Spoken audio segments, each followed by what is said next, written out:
Venturing into the woods alone at night can be terrifying. But what happens when you encounter someone or something you'd rather never meet? Like this first encounter, for example, captured by a group of French Canadians. The abandoned cabin in the woods is a classic horror trope, the quintessential ingredient for countless terrifying films and stories. So, why would anyone intentionally choose to investigate such a place, let alone set up their campsite right at its front door? This adventure-seeking group of French Canadians did just that, and their experience quickly unfolded into something out of a nightmare. As darkness fell, the group found themselves enveloped by the eerie silence of the forest. Suddenly, their peaceful evening took a drastic turn. A strange, unexplainable sight caught their attention. Something bizarre was peeking out of the cabin door at them. Their hearts pounded as they tried to make sense of what they were witnessing.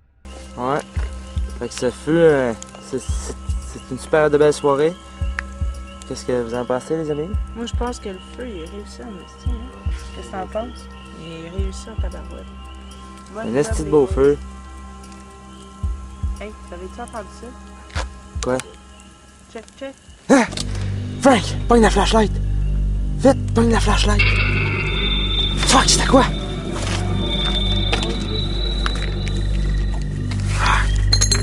C'est où?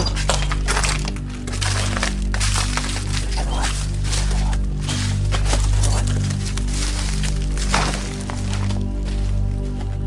C'est parti là. Hein? Quelque chose là! Quelque chose là! Oh shit! Il est où?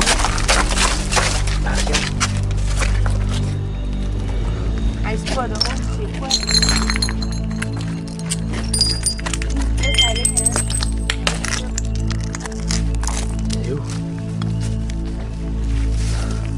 Dans l'eau.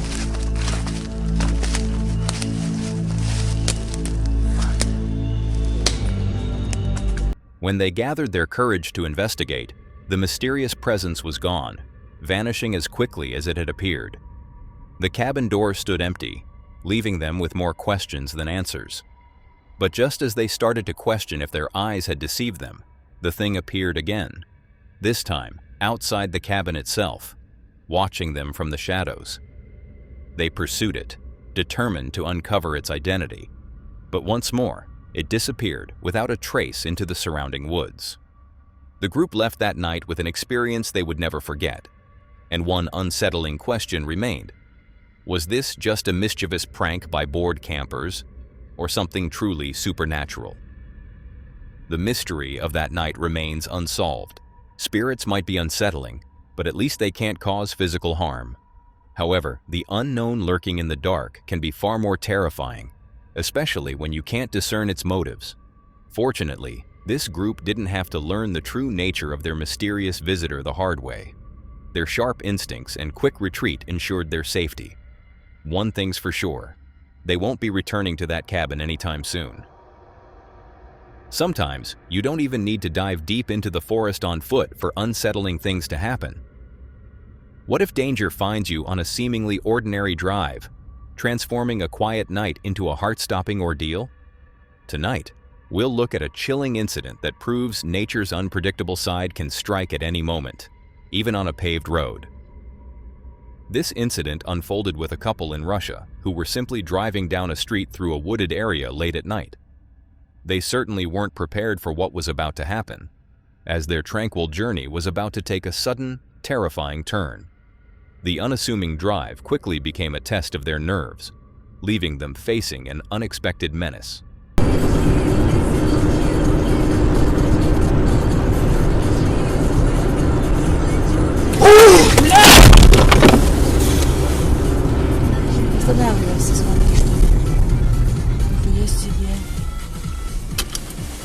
As they continued their drive, a random tree suddenly crashed to the ground right in front of them, completely blocking their path.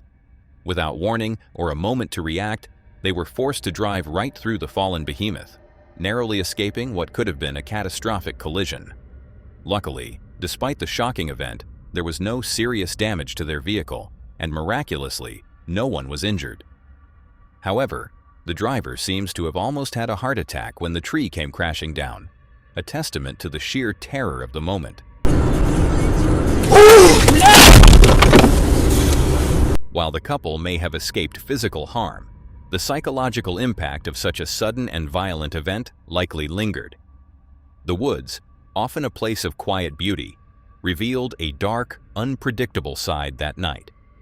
It serves as a stark reminder that even in seemingly safe spaces, the unexpected can strike, leaving you to wonder what other unseen forces might be at play.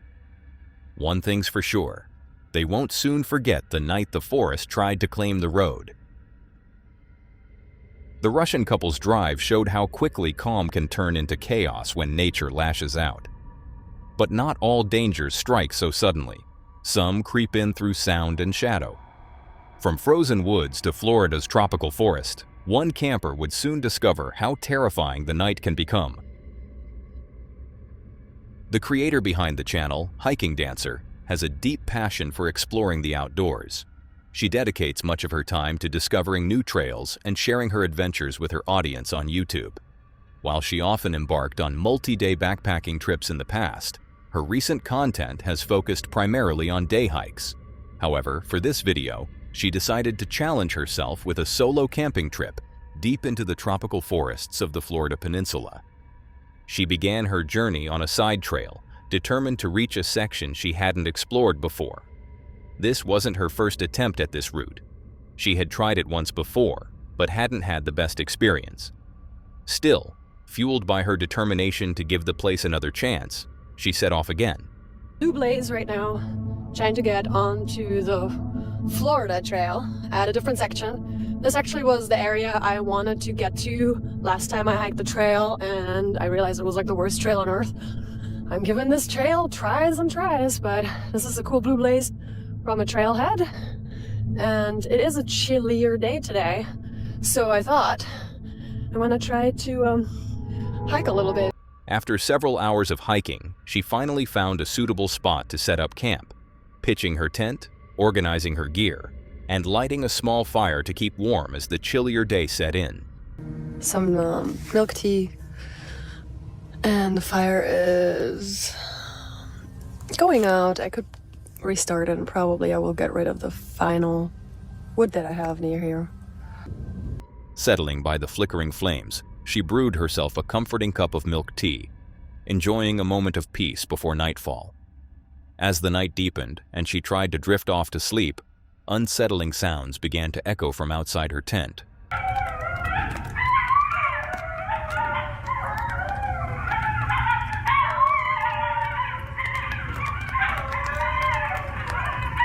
I'm so tired, but I can't sleep. So many sounds. I guess that was a bunch of coyotes just living their best life. They were really close.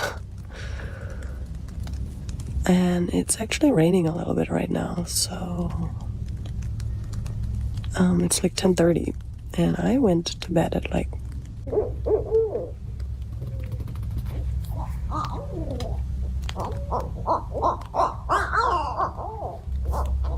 The darkness was filled with a cacophony of noises, making sleep an impossible feat.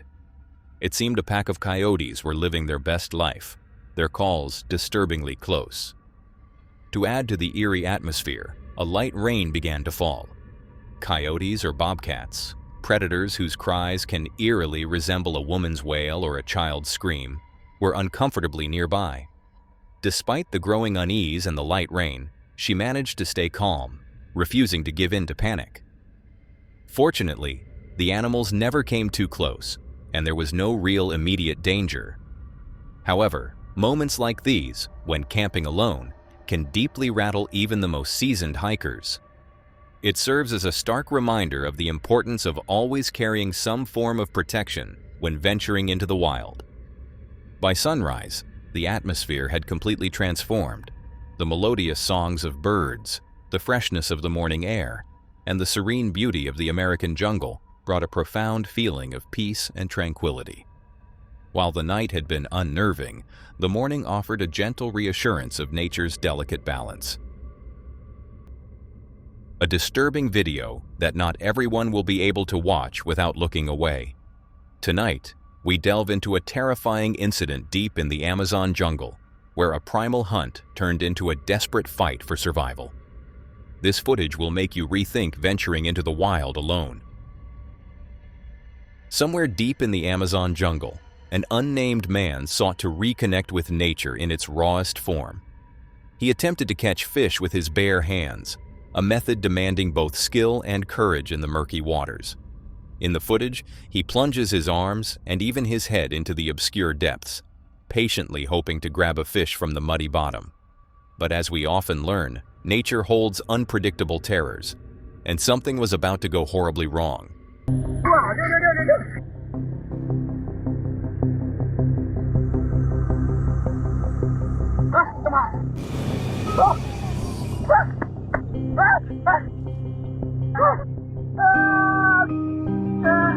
Without warning, a venomous water snake emerged from the murk, latching directly onto his face. It sank its fangs in and held on tight, injecting its potent venom. Later, the serpent was identified as a yellow-bellied sea snake, a chilling encounter that would forever scar the victim. The man's screams of fear and agony echoed through the jungle as his friend desperately sprang into action, yanking the snake from his face before running for help. The victim groaned in excruciating pain, his body struggling against the potent venom, and he began to lose consciousness. If you look closely, you can see the snake, seemingly unbothered, calmly swimming away down the river after the harrowing attack. Fortunately, the man's life was saved. Reports confirmed that he had been rushed to a hospital in time, receiving the urgent medical attention he desperately needed. This terrifying encounter serves as a stark reminder of the untamed dangers that lurk in the wild, proving that even a simple act of fishing can turn into a horrifying ordeal. The Amazon proved how merciless nature can be when a single snake strike nearly turned fishing into a fight for life. But storms bring dangers of their own, shaping not only the land, but the mind of anyone caught in them. From the rivers of South America, we now move to North Wales, where one man's first solo camp became a descent into fear, isolation, and the unknown. This episode comes from the YouTube channel Brothers Wild, hosted by an experienced outdoorsman who normally shares his adventures alongside his brother. But on this particular day, circumstances forced him to step out alone. His plan had been to summit Cad Berwyn, a 600-foot mountain in North Wales, but Storm Debbie swept in with 80-mile-per-hour winds and an orange weather warning. Instead of risking an exposed peak, he chose a location close to home, a stretch of woodland known as Eerie, a place his viewers might recognize from a previous video titled Creepy Man in the Woods.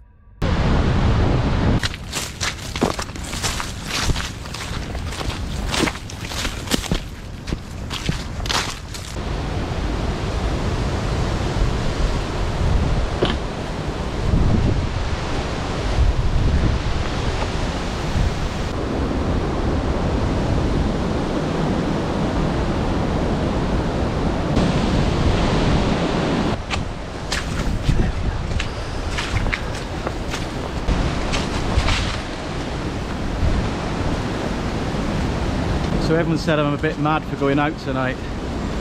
I've had comments on my posts and messages saying watch out for falling trees, you're mad. But I got the day off and this is the day each week I normally get out. And I'm not going to put this, you know, I don't want the storm to put me off, so it's meant to be going up a mountain today. But yeah, I'm not that stupid, so I don't want to be, you know, 20 miles away from the nearest town and stuck up a mountain on my own. I think that's a bit silly. Most people do it, some people do it, but I'm not quite there yet. So this is my actual first solo camp, and I picked the right day for it. This decision to stay local would seem sensible at first. What followed would test his nerves far more than any mountain ever could. Even in daylight, the landscape looks unsettled. Muddy tracks, swollen rivers, and bridges slick with spray from rising water. He moves carefully, shifting his weight as he crosses narrow logs to avoid sinking. Behind the camera, the wind surges through the trees with a low, unbroken roar. He pauses often, scanning for a safe path, already aware that tonight's conditions will not forgive mistakes. His gear is heavy and his breath comes short as he climbs away from the water, searching for higher ground. Comments from friends and viewers echo in his head. Warnings about falling trees, messages calling him mad for heading out at all. But he keeps going. This is his first true solo camp, and he's determined to see how he handles isolation. So I've come up here, guys. I'm elevated away from the river, and I don't think anyone's going to be walking up here. There's a nice bit of flat here, but that is cover. The river's just behind. I can't see anyone, or dog walkers for that fact. Walking up here, I'm so out of breath. Just trying to find a place. So yeah, I'm gonna set up here, guys. It's gonna be my spot tonight.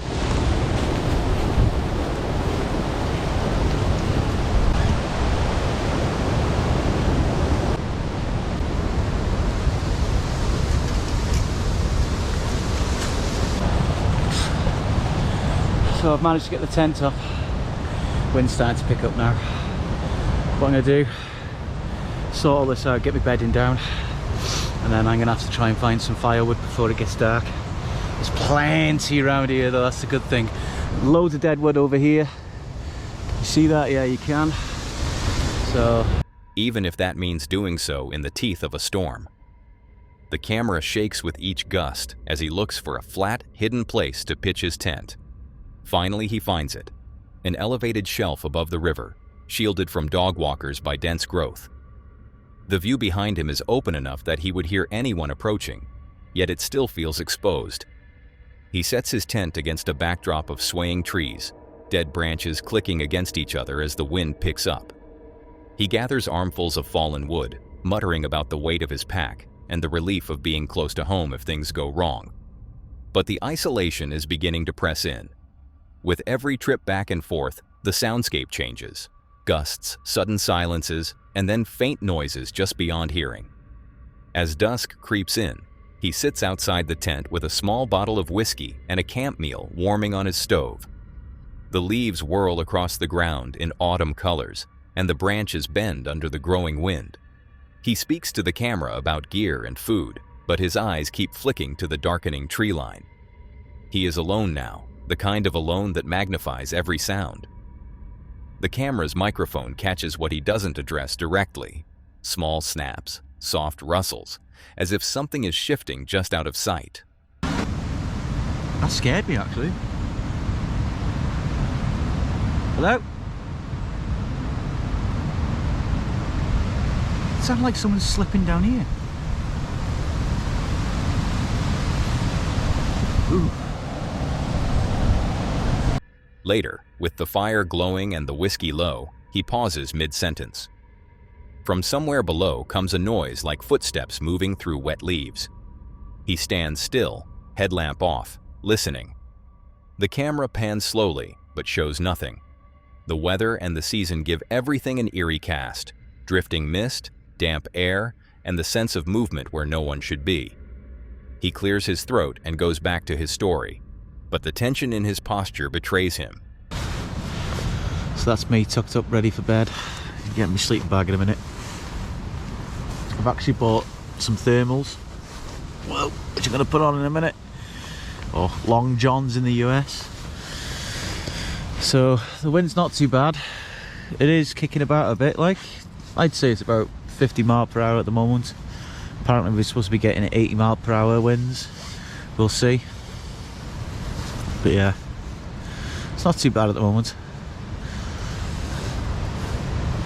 Hopefully I can get some decent sleep tonight. By nightfall, the wind is gusting hard against the tent walls. He tucks himself into his sleeping bag, thermals on, fires out, trying to sleep as the fabric ripples and snaps. He mentions the forecast, 80 mile per hour gusts expected overnight, but says he feels quite cozy.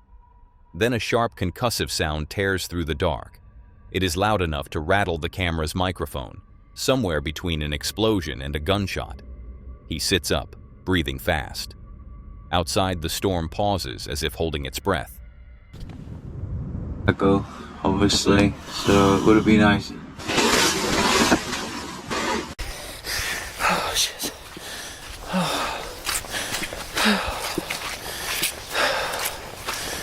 Oh fuck.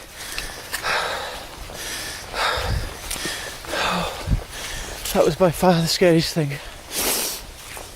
that's ever fucking happened to me. Shit. I'm trying to run through mud.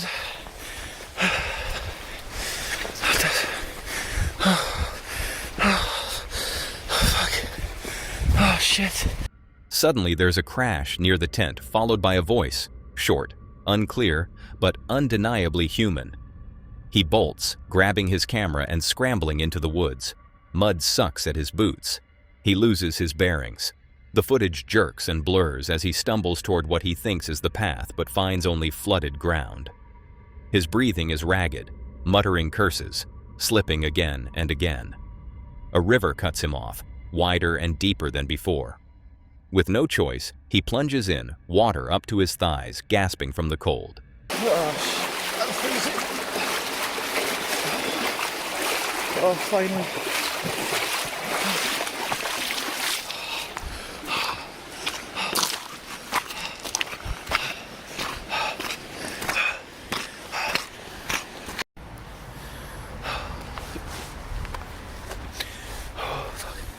I finally managed to get out. On the far bank, he drags himself up, soaked and shaking. His voice quavers as he explains to the camera what just happened, how he heard someone at the tent, how something spoke again in the dark, how he became trapped in mud and forced to cross the freezing river. He says it is the scariest moment he has ever experienced outdoors. The camera catches his face in the beam of the headlamp, pale, eyes darting, breath visible in the cold night air. Oh shit. Let's go home, guys. Normally I wouldn't grab my camera and get out of there, but no fucker would believe me, so. Most people, he says, wouldn't believe it without the footage. The lens lingers on the empty darkness behind him, the sound of the storm now a low, constant growl. He stops talking and listens, as though waiting for another noise, another voice. Nothing comes. The video ends not with resolution, but with an image of a lone camper, drenched and trembling, staring back into the woods that moments before seemed to close in around him. In choosing to test himself close to home, he may have encountered something far more primal than wind and rain, a reminder that even familiar landscapes can turn hostile when night, weather, and the unknown converge. The storm in North Wales showed how isolation and weather can turn a simple camp into sheer terror. But not all dangers hide in the wild. Some are buried deep within walls that were never meant to be silent. From windswept forests to a forgotten asylum, the next encounter would blur the line between history and haunting. So, I think a nice fire, nice log fire, some mulled wine, Yule log. We'll sing some carols as well tonight, being a Christmas special. Hang on. Hello? Yeah. On a bitter winter night, a small team of seasoned explorers arrived at the crumbling remains of a once vast asylum, a labyrinthine complex hidden deep within remote countryside. What had once been a self-contained village for over 1,500 patients now lay abandoned, its skeletal buildings towering like black silhouettes against the sky. In the biting cold, the group prepared to camp inside the asylum's grounds, unaware that this Christmas night venture would evolve into one of their most disturbing encounters yet. This place is huge. It's like a whole, if you look, I thought it was one building. You've got, I'm assuming they used to, people that worked here. You've got a church, you've got all these little buildings which I don't know what they would be for. Then you've got obviously the actual... Do you want to have a look at beer first then? Because we can get to that, can't we? That's the main... That's the main building. Ground. There's big thick walls all over. I know. Obviously it was like a prison back then, but I didn't think it was like a big compound, like a village. It's massive, isn't it? Village, isn't it? So we've had to be stealthy as hell. There's no one there, is there? So here we are at the asylum, but we're trying to sneak in because the local council have just bought this place and they're doing construction to it, so gotta be stealthy. I don't think anyone's gonna be in the hut because the gate's closed. The asylum was far larger than any of them expected. From their vantage point, massive stone walls, isolated chapels, and rows of small outbuildings stretched across the grounds like a forgotten prison city. The air itself felt heavy, infused with decades of pain and confinement. Their plan was simple: stay hidden from the ongoing construction crews, pitch their tents near the church, and return at night to investigate. Yet the silence between the buildings already felt wrong. That might be on the camera, that was crazy. Wow.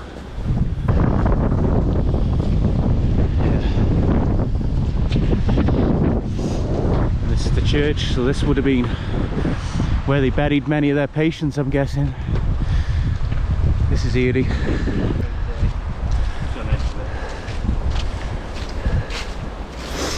We definitely have to camp up here, out the way.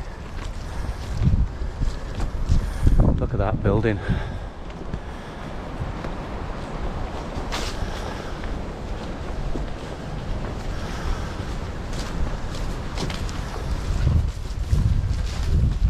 As though the place were holding its breath.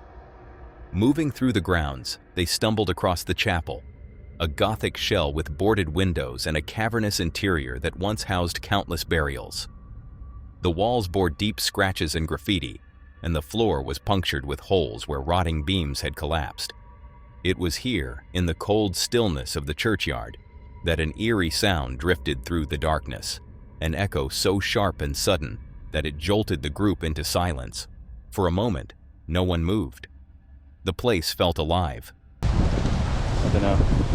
I guess we're gonna have to pop our heads out to have a look, really. But this is a great spot here, guys. We've just found that we could set up tonight, and then we can leave our stuff here and go exploring properly. Right, bring you back in a minute. Gotta be quiet.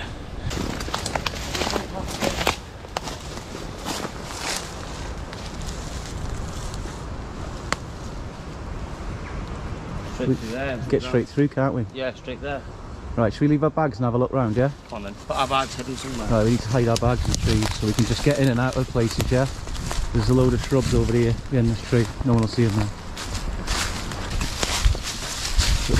Right, Rich.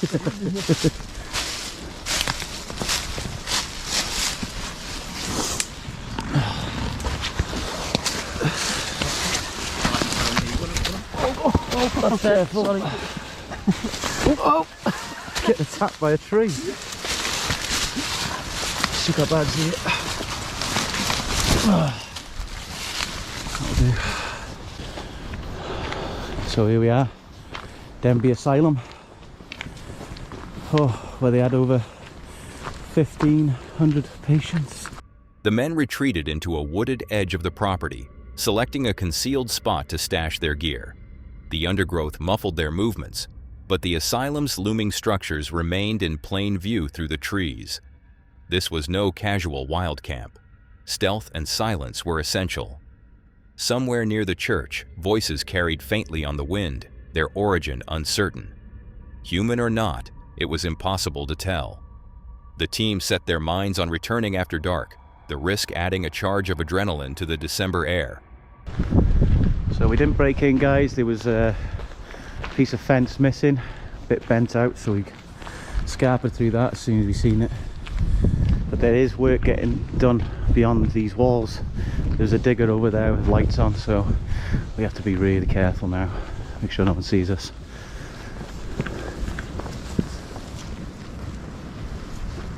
What was it?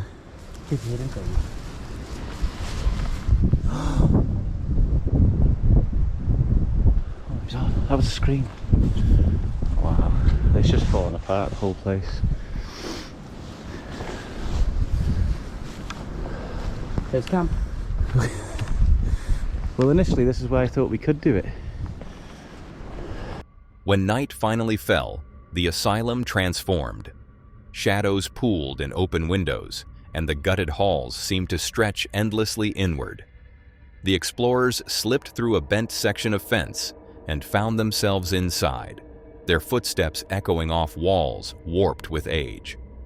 Overhead, unseen machinery from the active construction site hummed faintly, a reminder of how close they were to discovery. Then, from somewhere deep within the structure, a scream tore through the silence, high, hollow, and unmistakably human. Back at the camp, the men spoke in low voices about what they'd heard. They were, they realized, pitching their tents on ground once used as a morgue. The soil beneath them still concealed fragments of the building's foundations, slabs where bodies had been processed and stored. Their tent stakes could not penetrate parts of the earth, as though the past itself resisted them. Despite the grim history, they settled in, planning to explore deeper once their batteries were charged and the workers gone. I've just switched the camera on now because we can hear screaming coming from the church.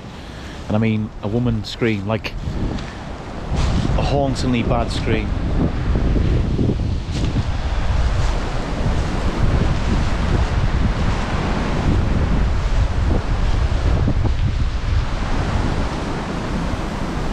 This is freaking crazy, this is. Where's Lewis gone?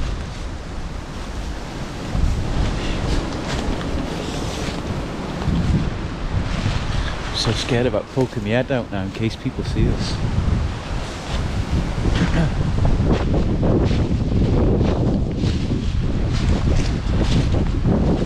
Let's get in this tree so no one sees me.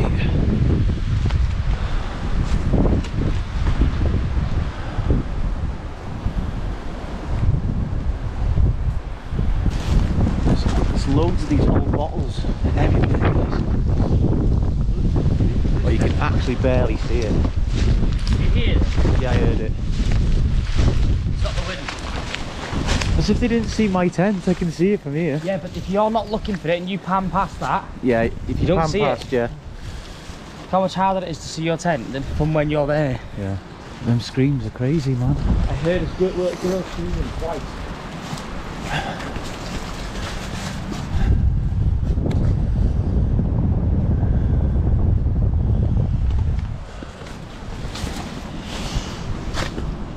The night's second excursion was far more unnerving. Inside the asylum, cold air pressed against their skin, and faint noises echoed from nowhere. Dragging sounds, whispers, the flutter of unseen movement. From one corridor to the next, the building seemed to fold around them like a maze. When a wheelchair in a nearby room shifted on its own, the group froze. Their instruments flickered with high energy readings, and something unseen brushed past one of them, close enough to move his jacket. We're actually the spot that we're actually camping on. We sort of figured it out, but we're on the actual morgue. So just the camping experience. There used to be a morgue built here. There's still parts of the building under the ground, which is why we couldn't get our pegs in. So I don't think it was tombs, I think it's part of the morgue. Yeah. But next to my tent over there, there's what I thought was a headboard of like a small single bed. Which you've seen in the video. It's a morgue trolley. It's a deathbed. And it's on my tent, technically. So. Right, we've just been in now. We thought we'll just sneak in first, get our bearings of the place, right? We've only been in there for about 30 minutes and we've seen and heard things, right? I need to go back on the footage, but 100% we heard stuff, didn't we? Oh yeah. I mean, it was clear as day. Yeah, we stopped because we heard like a screeching noise, like a small, like a screech or a squeal. We stopped, and as we stopped, you heard something dragging along the floor. Oh, it's crazy. So we ran out in panic.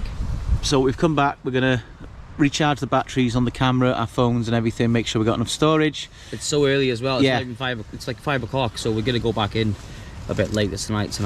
Yeah, we're gonna grab some food now, aren't we? We need some food. A couple of whiskies, give us some Dutch courage, because we haven't even drank much. We've had 1 can and 1 whiskey. Yeah. Anybody actually camped here before? Has anyone camped here? I don't think anyone's actually camped here, but I think there's been a lot of explorers on YouTube, so I think we might be. I don't know if I'm right or wrong. Let me know in the comments, guys. They descended into the lower levels, where tiled corridors led to underground systems stretching beneath the entire complex. Old fuse boxes, rusted pipes, and broken signage hinted at decades of decay. Here the temperature dropped sharply, and a faint whistle echoed through the tunnels as though carried on a current of air or breath. Each step felt heavier, So guys, I've just been left alone up here. The other two have gone exploring. So I thought I'd just have some time on my own in one of the rooms.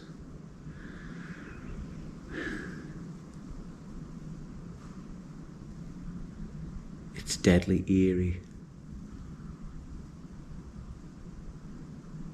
It is so eerie here. We've heard so many sounds, we've seen things, we've caught things on pictures.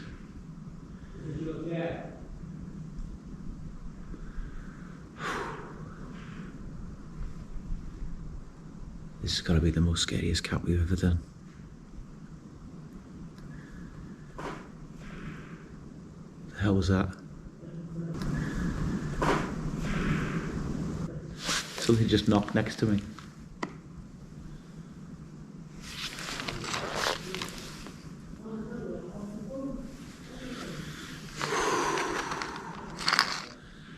Okay. Chill out, Ash. You got this.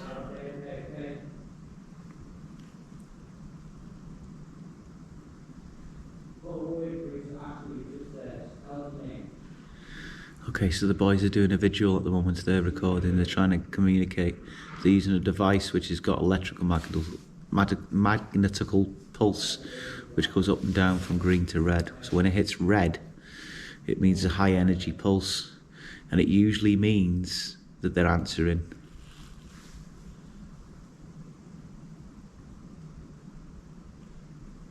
It is deadly silent right now.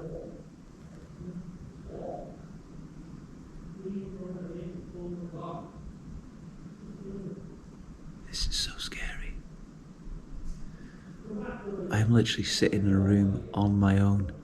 The explorers whispered about the danger of collapse, but curiosity drew them forward, deeper into the asylum's hidden arteries. What happened next blurred the line between investigation and flight.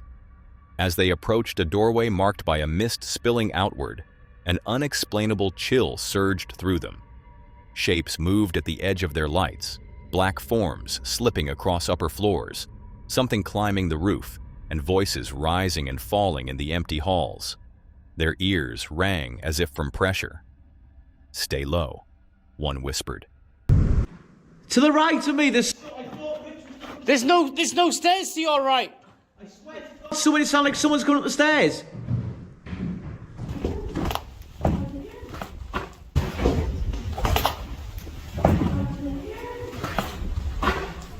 Shit.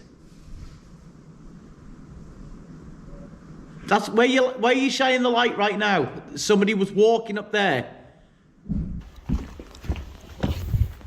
Is there no stairs there? There's no stairs this side. Stairs are here. Stairs are here below us. Someone on the stairs on the right. It sounds like they're walking up the stairs. There, where you standing now? Whoa, what was that? No. Whoa, no, I just felt something. It just ran past me. No, someone just ran past me. Bro, I felt something run past me. I felt it run past me. My whole jacket moved. Something just ran past me, bro. It ran past me. It literally ran straight past me. My whole jacket moved. Hold on in. I got to walk by there, bro. Someone pushed me. I felt someone run straight past me. I swear to God. I heard it from the stairs. I felt it then. I swear to God, bro. I felt someone run straight past me. Talk to the camera next minute. Shh. Come up the stairs, bro. There's no stairs. There's lights. Who's them lights? Is that Rich? It's Rich. There's literally no stairs, it's just a big drop. No, I heard that too. What was that? I heard that too. There's a shuffling or something. Oh, fucking hell. Come down, bro. There's a wheelchair. We put that on it, and it's got a slide going red when I ask someone to sit in it. Definitely. Joking. I swear to God, but I didn't catch it on camera. Hang on.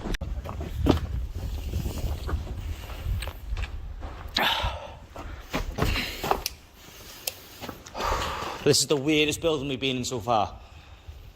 Bro? So it just ran past me. That was clear as day. Clear as day. Have you got it on camera? Yes, I got it on camera. Yet each movement brought them closer to a sense of being surrounded. By the time they returned to camp to regroup, it was clear this was unlike any location they had ever filmed. They believed they might be the first to actually sleep on site, a claim they made with a mix of pride and dread. The danger wasn't only supernatural. Security guards were rumored to patrol with dogs, and the group knew if they were caught, their gear and footage could be lost. But something about the night compelled them to push further. Later, one of the men stayed alone inside a room while the others conducted visual tests nearby. In the dead silence of the abandoned wing, small knocks began next to him, followed by the unmistakable sound of footsteps ascending where no stairs remained. A freezing draft passed through the space, brushing against his face like fingers. His instruments spiked into red repeatedly, responding to something unseen. He steadied himself, whispering under his breath to stay calm. Moments later, panic erupted.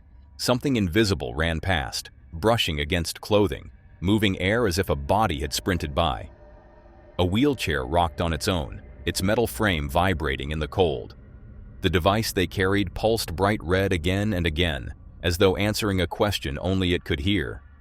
The men spoke softly, urging whatever it was to step forward, but the readings flared without pattern.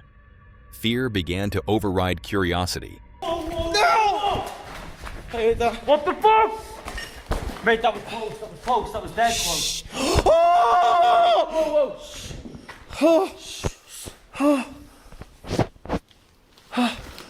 See that bang? Close. It's going red. Oh. We're literally backed into a corner here. I think that's what it's trying to do. Oh shit. Oh, what the fuck was that? It's so close. This was part of falling rubble. No. That wasn't falling rubble. That was a bang on the wall.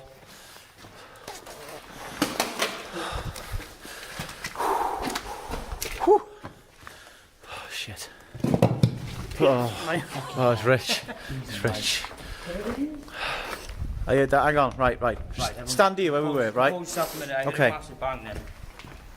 Right, hang on. That was dead close, bro. Just be quiet a minute. Moved as well, Just be quiet a minute.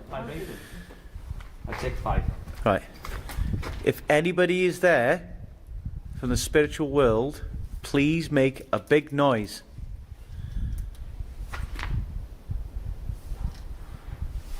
Oh! Oh, that was dragging! That was dragging! That was dragging! That was clear as day, bro. What the fuck? That was clear as hell. Something was dragging in there. Yeah. Oh my god, I'm getting stuck here. Shit. Holy shit. Oh my god. Sorry about all the young people out as well. You okay? Oh my god. You heard that, right? Woo. Oh my god, right, next building. Oh. Right. Next building, yeah?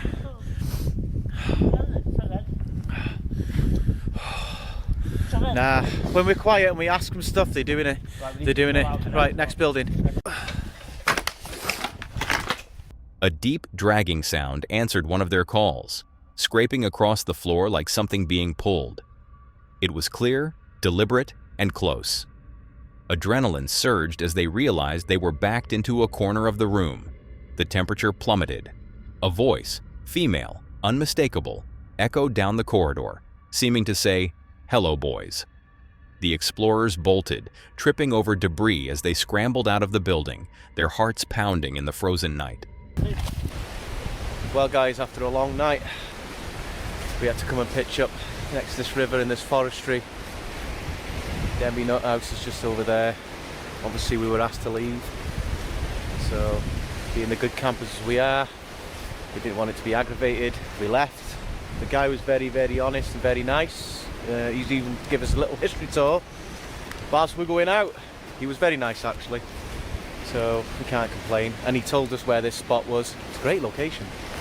Last night, I can't explain it guys. I'm going to go back home now, look at all the footage, me and my brother, second by second, to see what we can find visually, because the only thing we caught is on a video, on a photograph, sorry, there's a couple of things on video, on photographs. But the audio, the things that we've heard in that place tonight, I'm telling you now, was haunted. Anyway, leave no trace. By dawn, the team had moved their camp to a riverside clearing beyond the asylum's grounds. The security guard who intercepted them on their way out had been polite, even sharing fragments of the site's grim history, but the damage was done. They had captured enough footage to haunt their memories for years to come.